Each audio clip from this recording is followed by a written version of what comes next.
चंबल सांसद को बिजली चोरी का नोटिस भेजा गया है। 15 दिन में बर्क से नोटिस का जवाब मांगा गया है।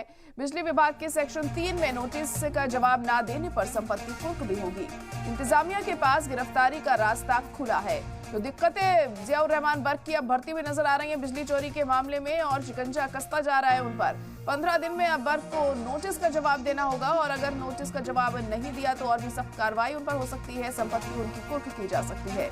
बिजली विभाग के सेक्शन 3 में नोटिस का जवाब न देने पर संपत्ति कुर्क होगी। इंतजामिया के पास गिरफ्तारी का रास्ता खुला है। तो ऐसे में दिक्कतें जियाउर रहमान बर्क की बढ़ती जा रही हैं। आपको बता दें कि जुर्माना भी उन पे 1,91,00,000 का लगाया गया था, और अब उन पर गिरफ्तारी की तलवार भी लटक रही है, क्योंकि नोटिस अब उन्हें जारी किया गया है।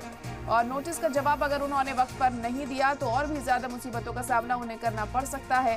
उनकी संपत्ति कुर्क हो सकती है, साथ ही साथ उनकी गिरफ्तारी भी की जा सकती है। तो 15 दिन में नोटिस का जवाब देना होगा बर्क को, और ऐसे में क्या कुछ वो जवाब देते हैं और कब तक जवाब देते हैं, कितनी दिक्कतें उनकी बढ़ती हैं आने वाले दिनों में, ये देखना अहम होगा।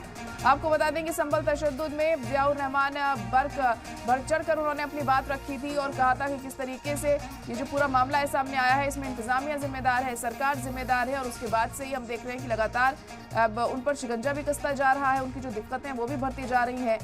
कभी बुलडोजर कार्रवाई उनके एरिया में की जाती है, तो अब बिजली चोरी का इल्जाम लगा है यहाँ पर। जियाउर रहमान बर्क कर जांच पड़ताल की गई, और उसके बाद ये पता लगा कि काफ़ी तादाद में जो गलत तरीके से बिजली का इस्तेमाल वहाँ पर किया जा रहा है, जिसके चलते अब ये कार्रवाई की जा रही है जियाउर रहमान बर्क पर। 15 दिन में अब उन्हें नोटिस का जवाब देना होगा, और क्या कुछ वो जवाब देते हैं ये अहम होगा देखना, और कितनी दिक्कतें उनकी बढ़ती हैं इस मामले में, इस पर सबकी नजरें टिकी होंगी। और अगर उन्होंने जवाब नहीं दिया तो उनकी संपत्ति भी कुर्क हो सकती है। इसके अलावा गिरफ्तारी की तलवार भी उन पर लटकी हुई है।